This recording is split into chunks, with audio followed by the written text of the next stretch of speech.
Alright guys, so let's have a big update today because we have admission on how the US bond market is on the brink. Plus, in a stunning reversal, the G7 is starting to cave to Trump's demands. Now, this is truly a dark day because it shows the incredible dependency on the US economy. The empire strikes back and the global economy is once again at risk of entrapment. But I want to talk more about the US bond situation first because Bessent just signaled to us that he's trapped. He's caught in the same exact situation as Janet Yellen and can't afford to borrow more money. Now, Bessent has confirmed the Treasury won't boost long term bond sales at today's rates. Now, this sounds innocent enough, but it is an admission that the US debt situation is untenable and he's already walking on a very thin tightrope. And this is the problem with today's hyper financialized economy. If the 10 or the 30-year rates continue to go higher, everything from credit cards to mortgages, they will get nuked. And it's really hilarious because he is now in the exact same situation as Yellen. He's forced to borrow money at the shorter end of the curve. And if we look at 10-year yields, he has been over 4% for nearly 2 whole years. And that's a lot of pressure US companies are under, regardless of the tariff war or not. Now, landlords have to jack the cost of rent up, refinancing is more expensive, and you can forget about taking on a second loan to expand. Now, what's funny is Bessent's insistence that the time to issue long term bonds would be in 2021 and 2022. But how about a simpler solution, Mr. Bessent? Simply tell Trump to spend less and then you can borrow less. But let's dive a little deeper into Bessent's admission. It's not just an admission that the US debt situation is horrific. We all know that by now. It's actually a warning to Jerome Powell. You better cut rates soon because we need to borrow more money. Basically, sandwiching Powell into a corner. And this is a Game of Thrones moment where Powell has actually lost agency. And no matter what, he will be framed as the bad guy. If he refuses to cut rates and the debt blows up, he's the villain. If he cuts rates and prices goes to the moon, he will be labeled as the king of inflation. And that's why it's just a matter of time before Powell gets cut. Bessent and Trump are now triangulating on him, which means we best prepare for a world of higher inflation. Now, during an interview, Bessent basically told us what might be coming down the road. If Trump wants him to be the next Fed chair, he will answer the call. And just ask yourself a very simple question. If Scott Bessent becomes the next chair of the Federal Reserve, what will happen to interest rates? He will slam it down in a hurry. It's a big reason why the S&P is at all-time highs now. The market is sensing euphoria, and it kind of leads us back to the playbook we were all afraid of. Trump's tariffs will continue to stay, but to compensate for economic weakness, he will boost inflation. It's the good old playbook, and this is a problem every time Washington gets into trouble. Now, if you think I'm kidding, you better think again. Trump just sent Powell a letter demanding interest rates come down. And this is really a demented move because he just confirmed what everyone was fearing. Our country would be saving trillions of dollars in interest costs. The board just sits there and watches, so they are equally to blame. We should be paying 1% interest or better. Then he staples a crazy list of where US interest rates should be around the world. But there's a reason why the Fed isn't cutting yet. It's because of Trump's own crazy tariff war in the first place. So you have to understand the situation behind the US economy, that it's really extremely fragile. Monetary policy is about to collide with fiscal policy, and one misstep could plunge everything into an abyss. Now realize how much trouble the US debt market is in. In Q2 this year, around $11 billion of money has left long-term US bonds. People are taking away their money in a hurry. Now the previous trend, even during rate hikes, was money coming into the US Treasury market. But we are seeing a big exit today, which tells us one clear fact. People don't really care about the Fed rate cuts. It doesn't affect long-term bond yields. That is affected by reality on the ground, and a big part of it is how Trump is waging his trade war. Now, I want us to sit back and imagine what will happen if Trump gets his Fed cuts. What happens if rates collapse down to 1% on the short end? And obviously, we will get a tsunami of borrowing from Bessent, who will issue hundreds of billions on the shorter end of the curve. But what does this do? It increases the money supply in the US and spikes inflation. In that case, it could or probably would cause investors to panic. And when they panic, they want a higher return to lend money on the longer end of the curve. That's one area where they can control. And because that's the only place the Fed can't really manipulate, market dynamics will force long-term rates up. And it's why Trump is trying to corner the Fed today is just so dangerous. It's simply bonkers. He's doing the service, a very disservice. And then he goes up and talks about, I'd like to see costs come down. You know, he gets up and he does his little thing for 5 minutes, and he goes out and he goes back to the beach. He goes, I'd like to see costs come down. Well, he could lower the interest cost by $900 billion a year. All he has to do is lower rates. And everybody's saying, I was watching some of the business shows today, and they're saying, you know, Trump's right. He should really be cutting. The country's doing well. We have no inflation.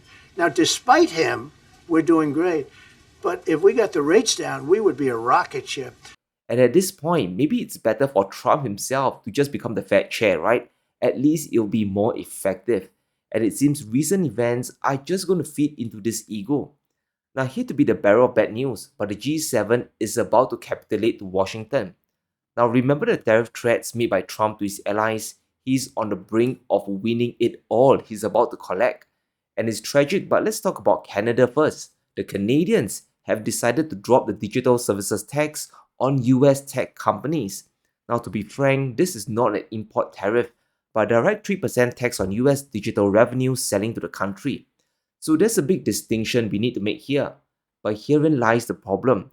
Canada is not a small country, it's pretty big. And as we said before, they do have some leverage with the US, especially when it comes to energy trade. And that's why it's very bizarre why they are caving to Trump. Maybe this is a bluff, but now that Trump has called it, we can expect things to get even more brutal for the Canadians. Now, everyone should really remember what the end goal of US economic policy really is. It is to reshore every industry possible back to US soil, and during a tariff only helps to facilitate that. Now, maybe this is a bait and switch move. Maybe the Canadians will trade more with the world, but this is not a good look at the moment, and the story keeps getting worse. Now, Europe is about to accept Trump's universal tariff rate. All they want is exemption on certain goods, and it really tells you how powerless the EU is in this trade war. There's simply no backbone left in the G7 trying to push back against the tariffs, and if I were Trump, I would give no exemptions and just go full steam ahead. Europe realizes they still need the US market. They haven't diversified their customers yet. Not forgetting their source of cheap Russian gas is still gone with the wind, so any export leverage just isn't there.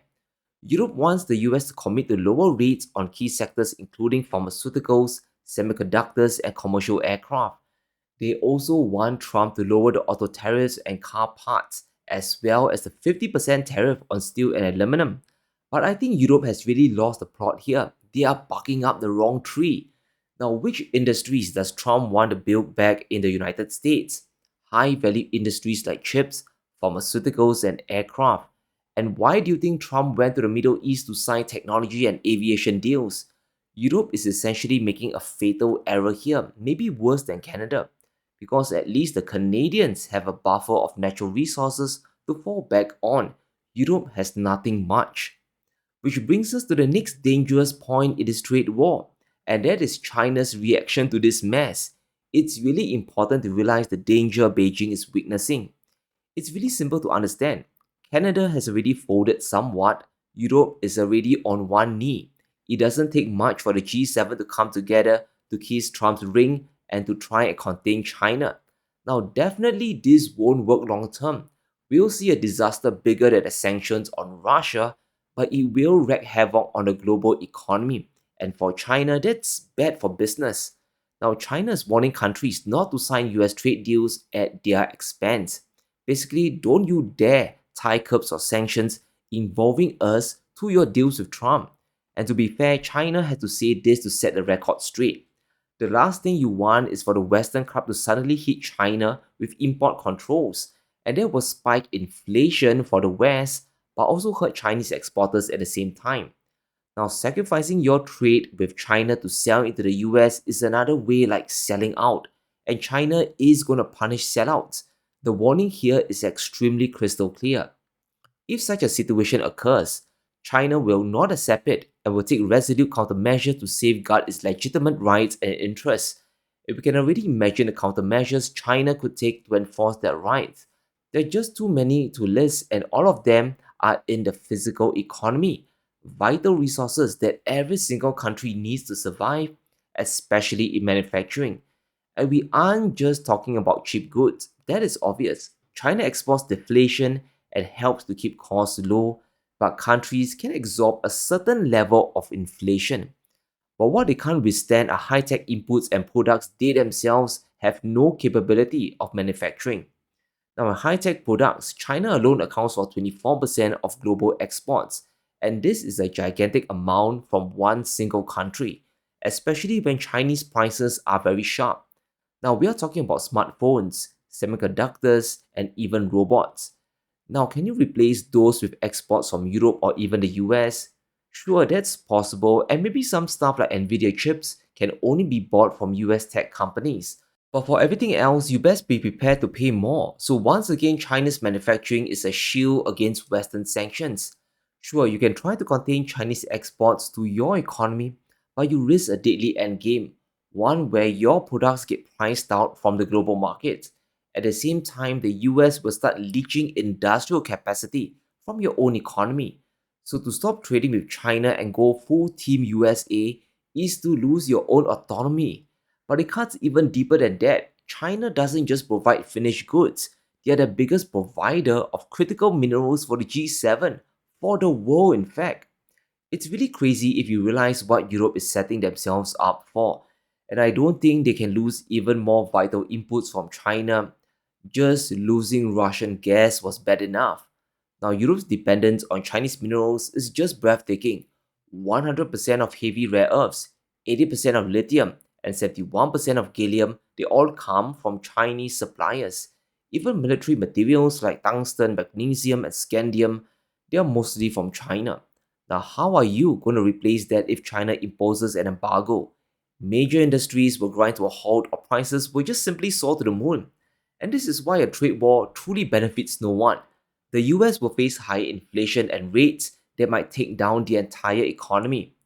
Europe will start to lose more and more industries to the US, and China will also take an export hit, at least in the short to medium term. But one thing I can guarantee is the splitting of economic blocs. If this happens, we'll eventually see a confrontation between BRICS and the G7. It's just a matter of time. But let me know what you think. How screwed is the US Treasury market? And will the G7 form a coalition against China now? Let me know in the comments below. Stay safe. Be sure to smash the like button and subscribe as we navigate through these crazy times.